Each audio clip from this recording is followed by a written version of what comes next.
You're listening to Girls with Grafts, a burn community podcast created by Phoenix Society for Burn Survivors, a leading nonprofit dedicated to supporting the burn community.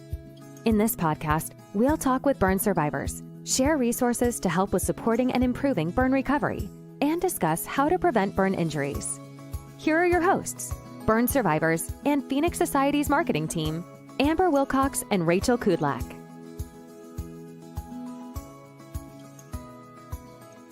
Hello and welcome back to Girls with Grafts. I am Rachel Kudlak and I am joining you today with my lovely co-host Amber Wilcox. Hey there, how's everyone doing today? It's just so nice to have another episode up and running, and this season has been so exciting so far, and I'm really excited to have our guest today. So without further ado, Rachel, I'm going to let you introduce him. Yes, I'm so excited for today's guest. So today we have Hadi on the podcast. He is a child burn survivor from Iran, but a London, Ontario, Canada resident. He recently graduated with a Ph.D. in astrophysics, and don't worry, we're going to learn more about that. And he is a passionate teacher and science communicator. He was burned in a kitchen accident with hot oil at the age of 3 on his face and shoulders, and joined the burn survivor community only at the age of 29.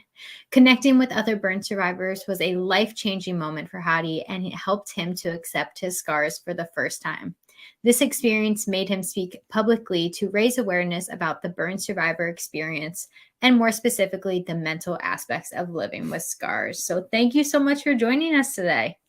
Welcome. Thanks for having me. And it's nice to see you both, Rachel and Amber, after a long time. Yes. Hadi, I was there kind of right in the beginning, I think, when you first were introduced to Phoenix Society, because we both came into Phoenix Society about the same time. Yes. And I know a little bit about your journey, but our listeners or those watching this today don't know really about your journey as a survivor. I know Rachel gave you a brief intro, but if you don't mind, would you share with us a little bit about your story and growing up as a child burn survivor? Absolutely. So I was burned when I was at age 3 in a kitchen accident. There was a hot oil and I was where I shouldn't be, like beneath the hot oil, so accident happened. And then after that, I had a few surgeries for the next few years.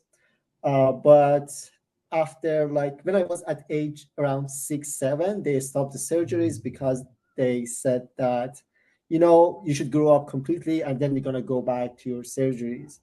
And guess what? I never started my surgeries again because I got so busy with life. But, after coming out of the hospital and just starting my normal life, what happened was that, my lovely family, our approach to dealing with this problem was to ignore it. And my family really didn't have any support. Well, the situation in Iran is very different, and we're also talking about 30 years ago. So there wasn't any mental support. There was no help for my family to understand how they should deal with a child burn survivor, right? So I went home, and my parents were like, you are like a normal kid, and we are going to help you grow up as a normal kid. So how about not talking about it? So that was the approach. And well, we did that. And as I grew up, we never really talked about it. I never talked about to my parents and my sibling about, what I'm experiencing and how I'm feeling about, being different at the school, on the street, if people stare at me or people would make comments. So it was something that I would every day experience it, but I wouldn't even bring it up. And I would try to not even think about it if I could. So that was the strategy there, right? And, I grew up, I went to high school, I went to college, and I did my undergrad in physics, and then I went to US to do my master's degrees, and here I am in Canada. And in all these years, again, I never talked to anyone, even with my closest friend and my family. And suddenly, by chance, I saw a picture of a burn survivor on a Facebook page. And that was Toria Pitt, which is a very famous burn survivor in Australia. And I was like, oh, wow, there's another burn survivor out there. And, I was like, who is this lady? So I remember I went over more than 200 comments in Facebook. Maybe someone would say her name so I could do more research. And someone said her name, I was like, Toria Pitt. Okay. So I Googled it. I was like, oh, wow. She has been, I learned about her accident and her journey. And I was mind blown. So I started to search more. And for 5 straight days, that's all I did. Basically, I couldn't do anything. I couldn't do my job. I stayed home. And for 5 days, I was just trying to dig more and just see more people who have the same experience as I did. And it was crazy. It was like the most intense emotional experience in my life. I would definitely say that. Uh, so it was mind blowing, all the experience, all the feeling, everything that I had about my burn, about being different. And I saw like hundreds of people out there who had exactly the same feeling. And that was a turning moment for me. It's like it totally changed the way that I see myself. And because, well, I realized that I'm not alone, and that was the biggest thing. And not just that, I saw burn survivors that who are very open about their experience. And I was like, mind blown. Because for me, it was something that I should have hide. I should never bring it up.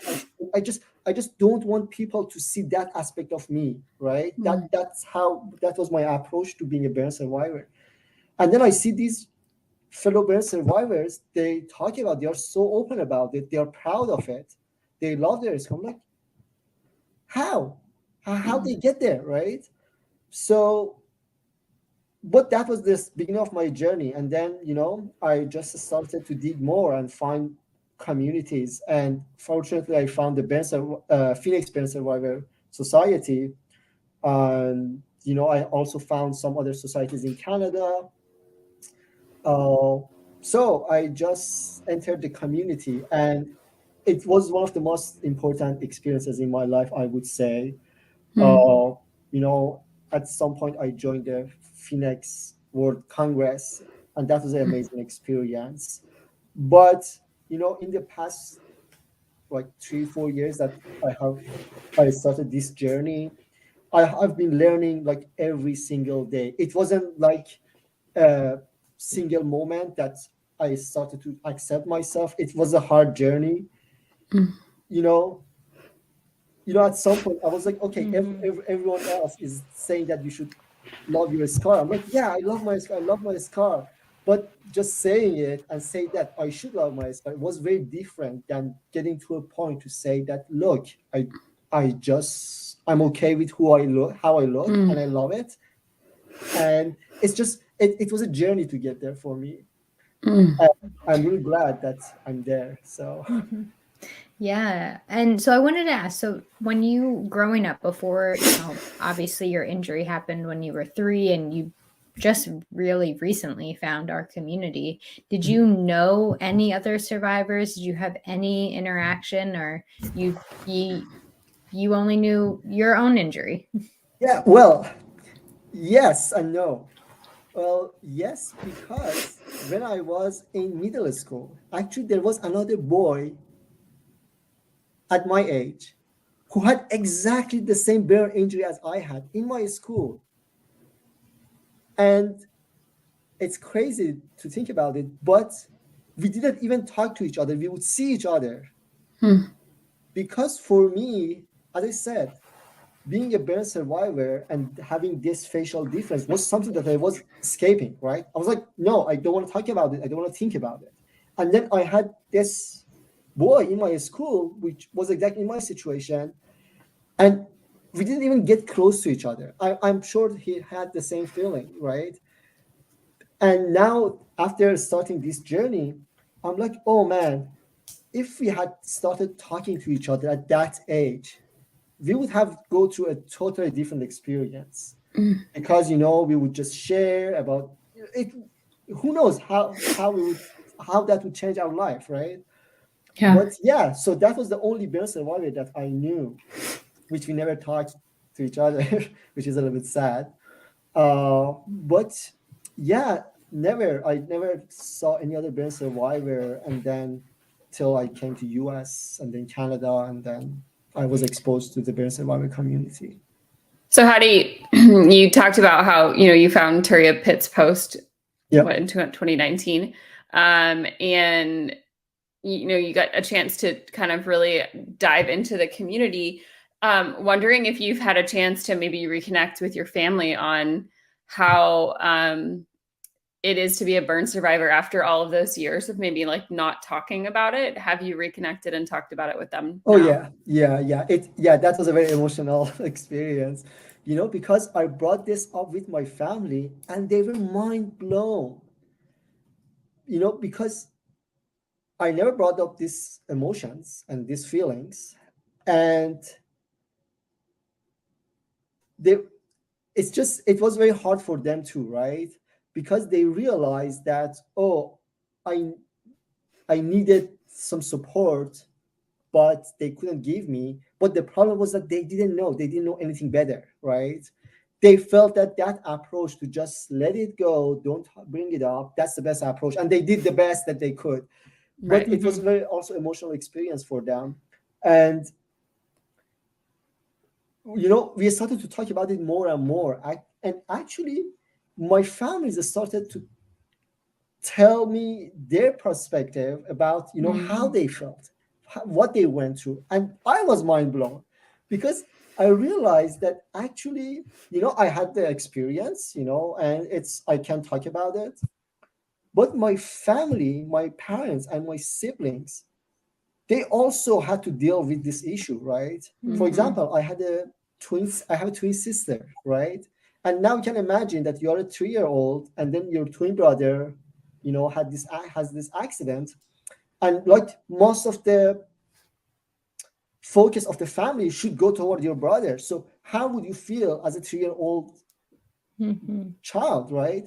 So that's also very important aspect of, I would say, a burn survivor journey for their families, because I realized that my family also needed a ton of mental support, which they didn't receive, and they had to deal with them by themselves, right?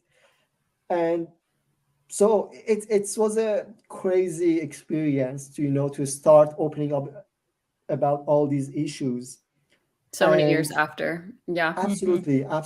And it is, I can just say it was crazy, but I'm just so happy to have such a lovely family. They did the best that they could.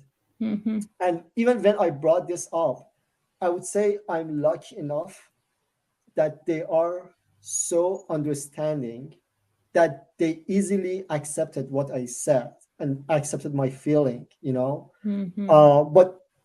I know that that's not the experience of all the burn survivors. Sometimes their feelings would be neglected or would be pushed around, and so I'm lucky in that sense. But that experience just showed me that how important it is to really take care of the caregivers of the burn survivors. Yeah, because they also need that support. So definitely. Yeah, I mean, for your parents, they were doing what they thought was best given the journey. And I mean, clearly, until you find our community, a very isolating injury, regardless of where you are in the world. We always say you don't tend to know other survivors until you become a survivor and you're in our community. And then you realize truly how many of us are that there out there, right? Something like that. But so during that time, when you didn't have our community, how did you embrace your scars, or did you ignore them, or what was that like? It was weird, because every day I knew that I don't like myself, I knew that I knew that I missed something. That's how I would see it. That I miss the physical attraction, for example. And and I think that feeling was even worse than the physical consequence of being a burn survivor for me. Because what happened was that I had this feeling that, okay, I'm not attractive enough, I'm not beautiful, I'm not good enough. And in my coping mechanism was to try to please others. So basically, as I was growing up, I became a people pleaser. I would do everything so people can love me, because I was like, okay, if I'm not that nice person, if I'm not the best friend, I'm not the guy who you can count on him every time, every single day, maybe I would lose all my social circle, right? Because I don't have anything else to offer, because I'm not attractive. So there was no output support to tell me, no, that's not the case. You don't have to go through that road. But as a child, I built this coping mechanism, right? And that really shaped my personality. And honestly, that was a bigger effect for me than my appearance, I would say.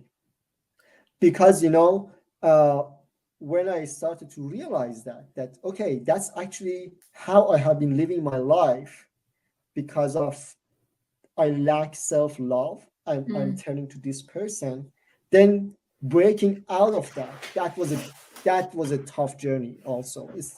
It's a hard process, but I had to go through it, and I'm just happy that I realized that, and I was able to try to manage. Well, I would not call myself 100% recovered, but I think I'm in the right path, And I think that was the biggest challenge for me. I would say, being a burn survivor, I'd say that mental aspect of it was the biggest challenge for me.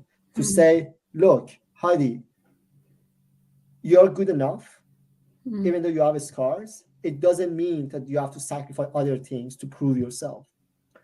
You don't need to do that. And that was a turning point, right? So yeah. Hadi, you and I were on a training together way back in the day. And I remember we talked about kind of how we would handle stares and questions from strangers, right? In those. And I think probably how you handle it now with the tools that you've gained is a lot different than how you handled it then. Do you want to talk a little bit about how you used to, like if somebody would stare or ask you what had happened, what that response was versus maybe what your response might be today? Yeah, sure. I remember in the past, well, I would get offended, but because I wanted to be nice, I would just pretend that I'm okay with it. And then I had a small pitch, like a couple of questions. Oh yeah, I was born in this and that. And then people would make different comments, and then I would just try to move on. I was just trying to just delete that from my memory. So it was like a closed door, right? But all those comments were always there, right? But now I'm like, actually, I would love to talk about my experience. So if someone bring it up, they may have different tone, say differently, but actually I don't mind it. I'm like, that's a opportunity to just tell someone really what it means to be a burn survivor, and be careful to not be burned, and Right. because in the past, if someone would ask me, that was just another confirmation that, oh look, you're different, and people are noticing, and so it's just that vicious circle, right? But now I'm like, I'm okay with who I am now, and I don't mind talking about it. And I'm kind of proud of it, because look what I have gone through, right? And look where I am. I'm like, I call myself a survivor, so I would brag about it. So why not? Right. So I know we talked about this before the stream, but you have a beard now, which you didn't Yes. have at the time that you and I talked. Yeah. And I know we get questions of that a lot, of, growing out your beard on one side. So let's just talk a little bit about that, right? Of like growing out a beard, what that's been like to have, because you do have visibly, a beard on one side. Yeah. Do you get questions about that, about why you have it, and what do you say, or how do you, manage it? Oh, yes. I just like how people look confused when they look at me. They're like, what's going on here? But I enjoy it. So what happened was that till 3 years ago, so actually more than a year through my journey, I never ever grew my facial hair, because look, it's just another sign, another, like, I'm just making it more noticeable that look, there's something different. Like, so I never even thought about it. Like, no, that was a big no, right?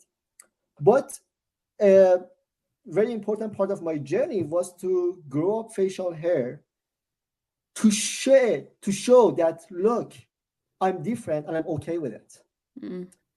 And it was a crazy experience. The first time that they were growing, like, I was taking picture every day. Oh my god, it's growing. And then after like a month, I'm like, damn, this looks good. And it's unique, and I loved it, and I never shaved it again. Actually, I shaved it once. I had did a mistake, and I had to shave it, but it grew back, and actually I really loved it. And it's a kind of signature for me. And I like how it looks different on different sides. It looks great. Yes, but the next step was for my hair, because if you remember in the past, I had always long hair. I do remember. And yeah, I would always use my hair to cover my this side, to cover this bear on this side. And it was last year that was the next step for me. Sunday morning, I was like, it's enough, and I just put it in a ponytail very high, so you can see the burn. And I wanted to show it off, and I wanted to say, look, yes, it looks different, and I'm okay with it. And it's crazy. The moment that I walked out of my apartment that day, the level of confidence that I felt was like nothing that I experienced before. Because for the first time, I'm like, look, this is me. I'm not covering anything. That's me. If you don't like it, good. Don't like it, good. Doesn't matter, because that's me. And I'm enjoying it, right? So it looks good on you. Confidence looks good on you. Yeah, and it's funny when you're talking about that. I can relate to that, because I part my hair this way because I have over here my facial burn, and my eyebrow is partially burned off. So I always grew up parting my hair this way to cover my missing eyebrow, but I just like how it looks now. But I don't mind the missing eyebrow part. Yeah. Actually, my eyebrow is also part of it is gone. Yeah. Well, and so you have this beautiful story of learning to embrace, and now you're showing off your scars, which is absolutely amazing. But we all know that's not the easiest thing for survivors to do. So what advice or what tips or what kind of helped you get here, and what would you want other survivors to know? Okay, well, that's where I am now. If you would ask me this question maybe 2 years ago, I may have a different answer. If you ask me in 2 years, I may have a different answer. But that's where I am now. I'm not saying that this would work for everyone, and that's the best thing the best way to deal with it. Right now, I think that one thing that helps me to really be in the right path to progress in this journey is that to come to understanding that I can't change anything around me.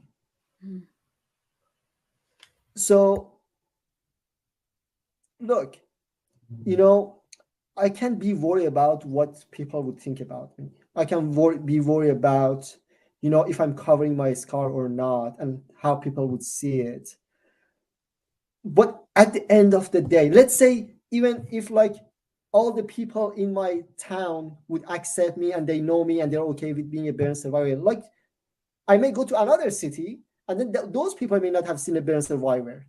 So I would always get those stares. I would always get questioned. I would always get those look.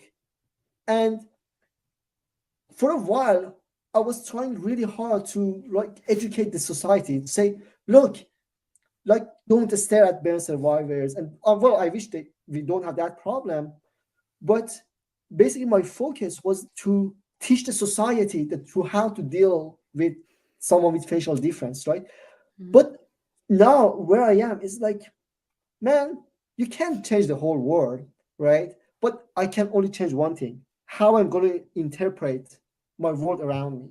And that has given me such a beautiful peace, because I'm like, tomorrow morning, someone may give me a nasty comment. I don't care, because, people are out there who would give people nasty comments. It's like, I can change that. But I can just hear it and say, it's sad that person, maybe is not exposed to this issue. What can I do about it? I can just move on and just enjoy my life. Right. So for burn survivors, I know how because if you tell me this, what I'm saying now, 2 years ago, 3 years ago, I would not accept it. And that's very understandable, because what I realized is that being a burn survivor and recovering from it is really a long journey. And we are at, every one of us, we are at different point of our journey. And we just need our own solution for where we are, So there's not a single best answer to that question how to deal with things. But I would say just give it time. You're not going to go outside tomorrow and not be offended by anyone's comment. It may not happen in a week. It may not happen in 2 weeks, but it's okay where you are and how you feel. It's okay. Your feelings are okay, but I think things would get better. And it's just a journey. And I think eventually, I hope that we all get to that point that we just accept who we are. And I can tell about my experience is that getting there, which I'm not 100% there yet, but getting close to that place, it just has solved many issues for me. And so, just focusing on myself and how I would see, which is like the hardest thing in the world. So what I'm saying is like the hardest thing in the world, right? Well, and to ignore, right, all of the things around us sometimes is even harder, because I know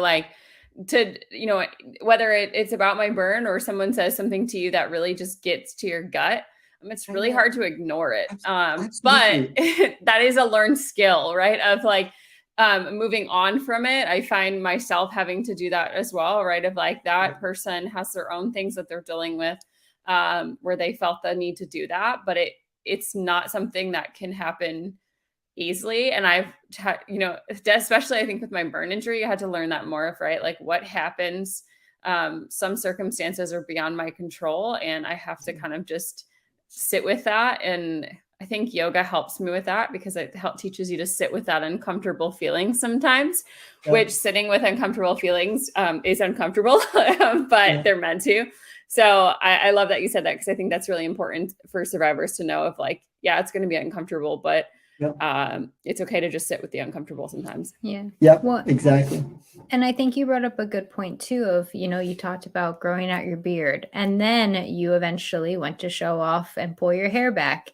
So it's also about baby steps. It doesn't have to be it's not an overnight thing. And I'm almost 25 years out from my injury, and I'm still on this journey learning and getting better each day. So it's not something I wish we could have an overnight magic trick that just made everything better, but unfortunately that's just not how it is. And you both taught me something today, because I don't have facials burn scars, but hearing you both talk about how you use your hair to cover your face, I was fascinated to learn just even about both of you. So I think that's interesting of like, as facial burn survivors, I can cover my burns with my pants, but it's a lot more difficult. So overcoming that, that's huge, Hadi. So okay, so I want to switch gears a little bit because, and before I ask you some in-depth questions, I really want to know about this PhD in astrophysics. The only thing I know about like space is what I've learned from the Big Bang Theory. So I really would love to know a little bit about what it means to have your PhD in astrophysics, and you defended your PhD. So do you want to tell us in terms that we can understand, hopefully, what it is that you did with your PhD? Sure. Well, you better not get me started talking about the space, but here we are. Okay. I love talking about space, so it's good. You're good. Yeah. So, I always loved the space and astronomy and stars. So I basically doing this PhD was like my childhood dream to become an astronomer. And, in my PhD, so what I did was basically, so let me give you a background. In the universe, when you think about the universe, you have this vast space, like the whole universe, which is mostly empty, right? And then we have these little islands of little small universes, which we call them galaxies, which are floating around in the universe. And each galaxy has like hundreds of billions of stars. And we have something like 100 billion galaxies in the universe, and each galaxy has like 100 billion stars in it. And we, on Earth, we are going around the sun, and we are in one of those galaxies. And so here we are sitting on Earth, and we are just trying to understand like the whole picture, how this happened, how like this universe came to be, where did all these things came from. And so for my PhD, what I did, basically, I tried to understand how old are these galaxies. So we have all these galaxies in the universe, and we are in one of them. So basically, you can ask this question: how long these galaxies have been around? Is it like, for example, Earth is 5 billion years old. That's our best estimation. So you can say, oh yeah, maybe our galaxy is like at least 5 billion years around, right? How about other galaxies? Well, or is our galaxy 5 billion years old, or maybe older? So that's basically what I did for my PhD. So I had to write a computer program, which if you take a picture of a galaxy and you give it to my program can tell you how old it is. Wow. And that's a very important part of a bigger picture, because as I said, we look at the universe, we wonder how the hell this thing happened, right? All these galaxies, all these stars, all these planets, how they came to be. And then life on top of that, like all these complexities. So this is like the biggest question that we as astronomers and physicists and scientists, we are trying to answer. And for me, what I did my PhD was a small piece of puzzle in that question. So we know how old are galaxies when they formed their stars. And hopefully that piece of puzzle would help the rest of it to give us a better picture, like, how this universe works. So that was basically what I did for my PhD. That's fascinating. You explained it in such great terms, because I really wouldn't have thought that I would have been able to understand it. So this is fantastic. But did you come to the conclusion of how old other galaxies are? I know you're looking at that. Do you have any answers for us on galaxy age? Yeah, well, most of the galaxies started to form right after the Big Bang, which we think is the beginning of the universe, which has happened around 14 billion years ago. So Earth was 5 billion years old. Big Bang happened 14 billion years ago. And some galaxies started to form during that time. And it's actually really hard to say how old are galaxies, because galaxies sometimes they form continuously through the time. It's not like they form like that in a moment and then they always there? No. So it's a tricky question. So when we say how old are galaxies, the way that I answer it using my research is that, this galaxy formed most of the stars in that galaxy in itself, in that galaxy, maybe around 10 billion years ago, maybe around 5 billion years ago. So it's a range of age that you would assign to these galaxies, and most of the galaxies are very old, around more than 10 billion years old. Oh, wow. So you have your PhD in astrophysics. To get that, you had to get up, I think, and stand up in front of your colleagues and defend it. Yes. If it weren't for, and I saw some pictures online, but if it weren't for your kind of connection to the community, how do you think that's changed your ability to kind of get up there and speak in front of others? Oh yeah, absolutely. So the most important thing that I got out of my journey in recovering from being a burn survivor was my confidence, right? Just the idea of that you're starting to accept yourself, and you always are not in this defense position to, oh, I have to do things right, so make sure that people understand me and accept me. So that will help me to boost my confidence. And during my talk, it was the best talk that I think I have gave in my life. I absolutely enjoyed it, and I was very confident. And that for sure it would not be like that even if I didn't start this journey as to recover from burn survivor. Probably I would be still that very anxious, with low self-confidence person, which is just trying its best to just fit. But now I'm like, no, I'm not that. So You're not shy that, now. yeah. Well, and I know you're active on some of the Facebook survivor groups. And what do you hope to accomplish by sharing your story? Because I also saw those photos, and you look like you did a great job defending it. Yeah, thanks. Yeah, so for me, for sharing is that I just look at the experience that I had, right? I just saw a single picture of Toria Pete that changed my life, literally, right? So, and I'm like, okay, I have gone through this experience, and if I just put my story out there, if it can reach to a single person, I don't know, maybe in 10 years, and that can help them a little bit, I think that's enough. That's a good enough reason to do it. And the community that we have is just so amazing. Every time that I go to our forums that we have and I listen to the stories, or in the World Burn Congress that we have, it's just unbelievable. It's just the stories that you see and you hear. It's mind-blowing, and it's just, there's a lot to learn. And I'm just I hope that I can be a part of that social support, which if unfortunately someone new comes to this society, they can see, okay, no, actually there are ways out to get out of this. There are there is a way to still enjoy your life, enjoy yourself, enjoy who you are. Doesn't matter what happened.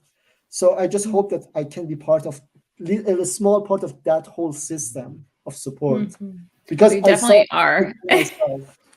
You definitely are a part of our community. Hadi, so tell us what's next, right, for you. So you defended your PhD. What are you hoping to do next, both, professionally, but also within the community? Yes, sure. So right now, I guess I'm at the moment that I am changing my career. So because I always wanted to become a researcher, become an astrophysicist, do research, become a faculty member in a university. But at the moment, I'm looking for position outside of the university, outside of academia. I'm looking for positions in data science, in finance, and in other areas. areas. Yeah. And so I'm at the actually job searching moment. I have actually a few interviews coming up, so it's pretty exciting and also stressful. And Yeah. yeah, We'll but cross our it's going fingers for you well. for sure. Yes. Yeah, it's going well. And at the same time, I'm just trying to wrap up a little bit of research that is left, which before officially finishing the PhD. And so that would be my career plan for the future. Hopefully it goes according to the plan. Because I need a job, I should pay my bills. So yeah. Yeah, and you get to do what you're passionate about, right? Is discover the stars and galaxies, and that's amazing. But yes, yeah. I'm sure like diving into job interviews can also be uncomfortable at times because you're worried about how those interactions will go, and so I'm sure that's just another hurdle for you to go but through. it's actually fun. It's like it's a new experience, and I'm like, oh yeah, this is actually I'm learning a lot, and it's fun. It's fun. And those are the tools that you brought with you as a survivor, which is amazing. Yeah, exactly. And and for the community, well, I'm hoping that I can join my first Burn World Congress in person, because I have only attended virtually. And whenever I talk to other fellow burn survivors, when they talk about being there in person and they talk about their experiences, I'm like, oh God, I want to be there in person. So hopefully I can be there in person sometime. And that would be great. So because I really want to meet more burn survivors in person. Yeah, I can. Sorry, go ahead, Rachel. No, I was just going to say, I can second that statement of once you're in World Burn Congress in person and you see a huge crowd of survivors, and you're like, hey, those are my people. I'm with them. And it's just fun to take over, the hotel with our community. Yeah. And you talk about being connected in Canada as well. So do you have groups in Canada that you're a part of? Oh, yes. Actually, we have a wonderful group in Canada. And so they usually meet like every year or every other year as well. But pandemic like destroyed everything. But it's funny because at the same time, it was great for me because that was like the beginning of my journey. So everything went online. So actually I had access to even remote resources and meetings. So it actually was kind of helpful for me. But we have a good community in Canada, and they have kind of weekly support group, which I used to attend, but as Amber knows, in the past few months, I have been skipping all the support group because I was busy defending my PhD. And my plan is to reconnect again with both Phoenix support groups and also the support group that we have in Canada, because it's just amazing. I can't wait to see you. Awesome. Well, I know we're coming up on time here, but before we ask you our final questions, do you have anything else that you want to share with the community that we may not have touched on today? Anything, physical challenges that you may have struggled with that you want to talk to us about, or anything else that, this is your time, Hadi. So what do you want to share with the community today? One thing that I want to say is if you're scared of something, just expose yourself to it slowly. I'm a science communicator as well. I have done during my PhD, I have done a lot of public events for astronomy in our observatory. I had a lot of events for kids, and that was my biggest fear, actually. I have been teaching for a long time, and I built my confidence to really go in a classroom and be at the center of attention, right? But my biggest worry was, for example, was working with kids, because I'm going there, I'm giving an astronomy talk to a group of 5 to 10 years old, and my biggest fear was that what if some little kid get scared while looking at me, because it has happened to me before. I have it has happened to me that in the street, a little kid would see me and they would get a little bit scared and they would go to their mom. And So I'm like, what's gonna happen if that happened in my lecture, right? Right. But what's the solution for it? Just go and do it and see if it happens or not, and try to deal with it. And surprise, it never happened. I had tons of events, and it's funny because I was so worried about being in those events with small kids, and I think their reaction was even way better than when I had events with adults, because they just don't care. Most of them, like, just don't care, and they just, yeah. So that was one example for me, to just expose yourself if you're worried that you may not be able to do this because of your facial difference, or it would be uncomfortable. If you can expose yourself slowly, that's, for me, in my personal experience, that was the way to really progress slowly. So, and you can think about this in other scenarios, but yeah. I think with children specifically, they just kind of speak their mind, right? So Yeah. I remember early on in my journey, my husband and I were going to visit our cousins, and wondering or worrying what they're going to say or how you're going to react, and kind of just being open to that moment and knowing like what you need to say. Because I know for me, she asked like, what's on your leg, because it does look different. And so just had, giving that child level of understanding of like, oh, there's the boo-boo there, I'm okay. And even saying like, oh, don't they look like mermaid scales, right? Or something funny to kind of, and she kind of just like looked at it. It was 30 seconds of her life, and then she turned around and walked away. And so it was like just curiosity. But sometimes they're more open to say something, I think, than even adults is. So that like gut of like, how am I going to react to that moment can be really scary. Yeah. Kids love to blurt out their questions and comments, but they get over it in 2 seconds. Yep. Meanwhile, adults just stare from afar and don't. Yeah. I feel like I could deal with a child looking at them all day, but kids, sometimes I'm like, okay, or adults, I'm like, I don't know how to react to this. So yeah. Well, Hadi, we are wrapping up on time here, but we always ask our guests 2 final questions. So the first question I have for you is self-care. So I know you talked a lot about mental health, right? And recognizing how important that is, especially since you've kind of overcome, or not even overcome, but really like, recognize your scars. So how do you practice self-care today? Well, for me, the most useful tool is workout. It's really, honestly, I would say workout, starting doing physical activities really saved me, because it's funny, because when I started my burn survivor journey, it really helped me to deal with a lot of basic issues that I had, right? But I still wasn't at that level of self-acceptance. And actually, I was dealing with some sort of depression as well. So it was a hard time at the middle of the pandemic. And then one thing that's really saved me was for the first time in my life, actually, to really do physical activity regularly every week and really push it.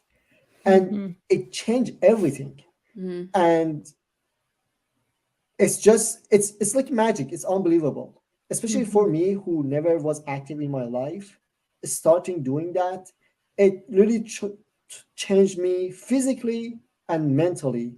And I just can't emphasize it enough, that doesn't matter how hard it is, if you do it, you're gonna see the effect. So just do it. You're gonna see the effect.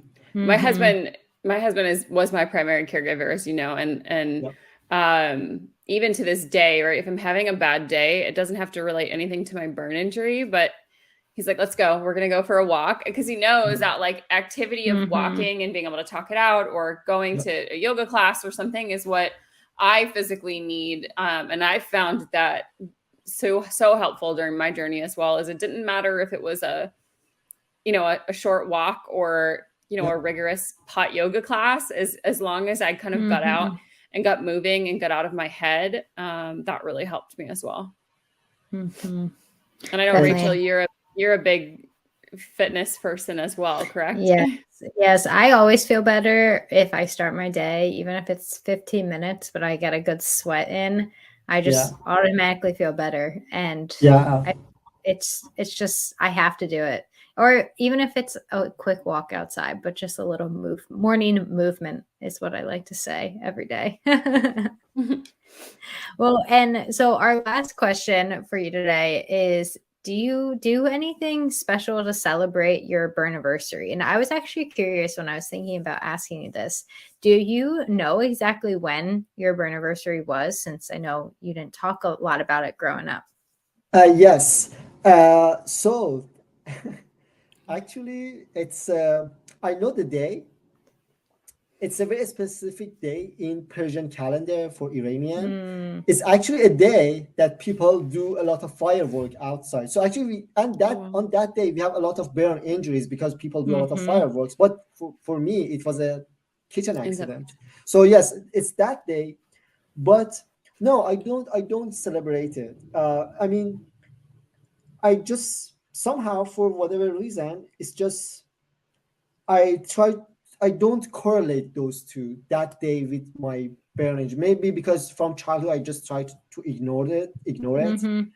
So I never really correlated that day with that accident, which I think is just how I dealt with it. Do you guys do something special for it? Yes and no. I always like to, I just like eating nice food in general. So I always try to either go out to dinner or make something special at home. Just another day to talk about me, basically. If I have a chance to have a second birthday, Hadi, I'm going to. But I think for me, like the first year, we made this whole, we did a big thing with it. We went to the fire station and celebrated the folks that helped me after I was burned. I was able to connect with the EMT who performed the special procedure in the ambulance to keep my body temperature like what it needed to be and all of that. And so it was fun to kind of connect back with him and really talk about that day, because he did remember me, because he didn't have to do that particular, whatever it is he did, some formula with like how hydrated I had to be. He remembered, and so I was known as that girl. And then the firefighters that were there at the time, so I was able to connect with them, bring them like pizza, and my husband and I just sat and talked to them for a while. So it was a surreal experience. But then after that, we kind of, the next year, my husband and I went for a walk that day. And so it's kind of changed, and this year it's coming up.